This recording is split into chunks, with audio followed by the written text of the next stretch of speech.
Hello everyone and welcome back to my opinion, and in this video I'll be previewing tomorrow's World Cup game between India and Afghanistan. Starting off with Afghanistan, they lost their first game against Bangladesh, and regarding the 11 I think they should bring in Noor Ahmed for one of the three seamers. Now realistically, they may leave out Naveen ul Haq or Azmatullah Omarzai to accommodate Noor Ahmed. Now which one do I think should be played in this side? In my previous video where I previewed Afghanistan's campaign, I had Azmatullah Omarzai at number 8 and you've got Fazlullah Farooqi as the frontline seamer. The reason why I'd got Azmatullah Omarzai at number 8 then is because you've got Afghanistan adhering to their strengths, which is their spinners, playing 4 spinners. You've got Fazlullah Farooqi to bowl 5 or 6 overs. So the second seamer wouldn't do as much bowling and wouldn't bowl their 10 over quota pretty much on any day. So I thought you could strengthen your batting at 8 by playing Azmatullah Omarzai. And the reason why I got him there is because after Rashid Khan, you've got Mujibur Rahman, who is a number 9 at best, so the batting falls off a cliff, and that's why I got Azmatullah Omarzai at number 8. Now the reason why I may not go with that in this game, and I probably wouldn't go with that in this game, is because is the 20 runs that Azmatullah Omarzai scored in the previous game against Bangladesh going to help Afghanistan here? I don't think it would. I think it would be more unlikely that he gets to that landmark against this Indian attack. Not that Bangladesh have a bad attack by any means, but I think it would be more unlikely that he would get to that landmark against this Indian attack. And with the bowling he offers, are you going to be closer to winning a game against India? I don't think you would be. That's the reason why Afghanistan should go with their full strength attack, being Naveen ul Haq and Fazlullah Farooqi as the 2 frontline seamers and the 4 spinners. And on the batting, I've said before that the top 4 should look to bat until the 35th over and the finishers walking out after them. And I said as a worst case scenario, number 5 shouldn't be in before the 30th over, but in this case that worst case scenario can't materialize, as this challenge is a greater challenge than most. And as to how Afghanistan should go about their batting innings, in the first half of the innings when batting in Delhi, I think it's your chance to get some decent runs before it gets tough in the second half of the innings. You've got players such as Rahmanullah Gurbaz, who we know how he plays, and Ibrahim Zadran, who he was looking very good in the previous game before he played an unnecessary shot and was dismissed after the bowling of Shakib Al Hasan. Now out of Rahmat Shah and Hashmatullah Shahidi, Rahmat Shah strikes it slightly higher, and that's why you saw in the previous game was going well until he too played an unnecessary shot. I think the top 3 have got to bat minimum for the first 20 overs, preferably until 25. So if you've got 120 odd to 130 runs in the first 25 overs with 1 wicket down, I think you've done your job. And even in the mid to low 120s, realistically, I think Afghanistan have done their job there.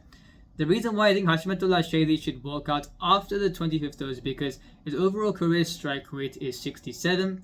He struck at 76 this year. I think Rahmat Shah struck at 73, but I think he is more likely to go at a strike rate close to 80 than Hashmatullah Shahidi, even though the latter has struck at higher this year.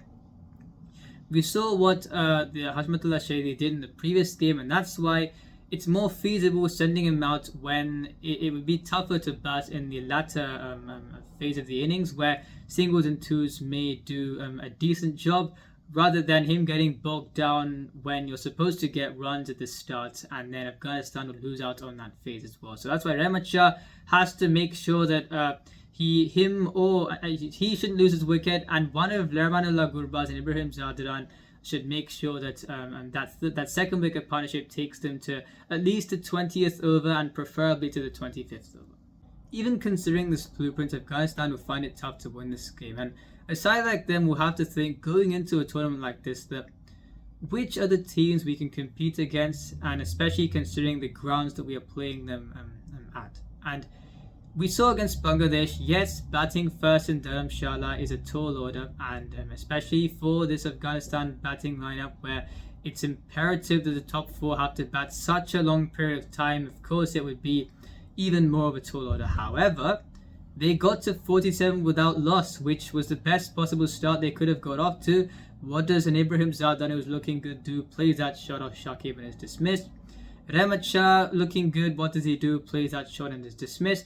And Hashmatullah Shahidi, yes, he was slightly getting bogged down. However, like I said, you've got to think, if he got out, would the rest survive for too long, considering they'd be walking out way earlier than they should be walking out, 10 overs earlier than they should be walking out, and you saw what happened where they lost 7 wickets for 44 runs. Like I said, if they scored 4 and over from overs 25 to 35, and if they were 154 for 2 or 3 at the 35 over mark, could you back the finishers with 7 or 8 wickets in hand to score 96 runs in 15 overs? Yes, you could. Would that have won you the game? We would have had to see. However, we saw what this Bangladesh side did today with the bat. 250 with the Afghanistan spinners and their seamers as well as they played would have been a tough ask for this Bangladesh side. And even if you had lost that game, even if you got bowled out for 200, you wouldn't have been as affected net run rate wise as you were in that first game in the end, where Bangladesh won with 15 overs to spare. Now, in terms of key performance indicators for that game and this game, the indicators in that game were much more feasible, especially since you were going well, and for the first 3 wickets they kind of lost it by their own accord, and you saw what happened after that. Whereas in this game, even when suggesting a blueprint, are those milestones realistic after a point? I don't think they are. You've got the spinners there, yes, Naveen ul-Haq can bowl a slow balls, and you've got Ibrahim Zadran, who I think has been very good for in the last spell, and I wanted to do well. However, in terms of generally them following this roadmap to success, it would be a tough roadmap to follow, and that's why I think Afghanistan will have to look at the game that they think they can. I'm not saying they can't do anything here. What I'm trying to say is, against Bangladesh, they got the start that it was the best possible start they could have got off to in that game, and they messed things up from there. So I think they're going to have to pay attention to this in the next few games where they're playing against a few sides in Chennai where Afghanistan will fancy their chances. And even in Delhi, their spinners, even though winning the game will be difficult, they will still fancy their chances bowling on the surface. So let's see how they go. But like I said, they've got to take the advantage when it's presented to them or if they get to a good position. And on India, a fantastic win for them against Australia in the first game of the campaign, where apart from in the first 2 overs of the second innings, they completely outplayed Australia in this game. And regarding their 11 that they should go with, I've gone with the same 11 that they went with in their previous game. And on the batting lineup in this game, Ishan Kishan should open the batting. Now, why am I saying this? Is because in the previous game, you saw him face up against Mitchell Starc and Josh Hazlewood, where the ball was doing a bit up front. Based on what we've seen of him in his career thus far, would you expect him to survive for too long in that situation? I didn't expect him to do so, and we saw the first ball they faced, he nicked off to slip off the bowling of Mitchell Starc. And I said KL Rahul should have opened the batting in that game, and India were 2 for 3, and the guy that you pushed back to at number 5 was in before the 3rd over started. So that was something that the management got wrong. In this case, they looked to open with Ishan Kishan anyway, and I think that would go okay in this situation, considering you've not got as anywhere near as much assistance for the seamers at this venue, and you've got Fazlullah Farooqi opening the bowling up front. Too, with all due respect, I think you'd rather face Farooqi in these conditions where the ball isn't doing as much than facing Mitchell Starc and Josh Hazlewood on that Chennai surface. And you got Mujibur Rahman, who, yes, may still cause a few problems up front since he can bowl a bit of everything. And in Rohit Sharma's case, he's weak to wrist spin early on. And Mujibur Rahman, since he's a bit of a mystery bowler, can pose that threat as well. But Ishan Kishan, I think you could expect him to go well in this game rather than going well in the previous game opening the batting. So I've got him to open the batting here. And KL Rahul at number 5, especially when in the second half of the innings where it gets a bit more difficult to score the runs, you've got him who's so assured against pace and spin, and especially against spin, where with the quality of spinners Afghanistan have got, if you've got Shreyas Iyer and KL Rahul at 4 and 5, 2 of the best players to spin in the world, it's going well for you there. And Rohit Sharma, despite what I said about wrist spin early on, he's one of the best players of off spin. So I think, yes, you've got players such as Rashid Khan, Noor Ahmed to bowl wrist spin, Mujibur Rahman can bowl a bit of everything, and Mohammad Nabi, the more of an off spinner. So I think with those 3 there, India are in a good position. And I think it's a case where with the spinners they've got, with the turn that will be on offer in this game as well, and with the seamers where if Jasif Umrah and Mohammad Siraj can rattle Rahmanullah Gurbaz up front and dismiss him, then it will put more pressure on Afghanistan, because if Gurbaz is dismissed early, like I said in the previous segment, Afghanistan should look to not lose more than 1 wicket in the first 20 overs at least, preferably in the first 25. If Gurba is dismissed early, not only will the scoring rate be affected, but you've got Ibrahim Zadran and Rahmat Shah having to make sure they get the runs as well as not lose the wickets. I think it'll be a bit tougher to dismiss Ibrahim Zadran because he's got the technique against pace and spin.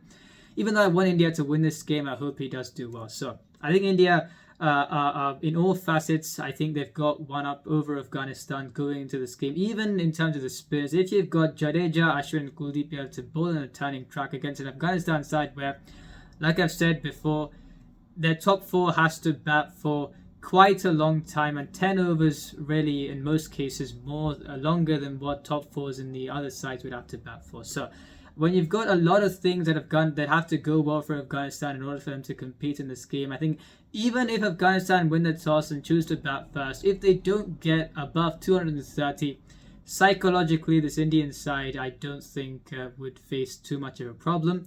Even when they were 2 for 3, yes, Virat Kohli was dropped by Mitchell Marsh, but I expected Rahul and Hardik Pandya, if those two had to win India the game, to do well.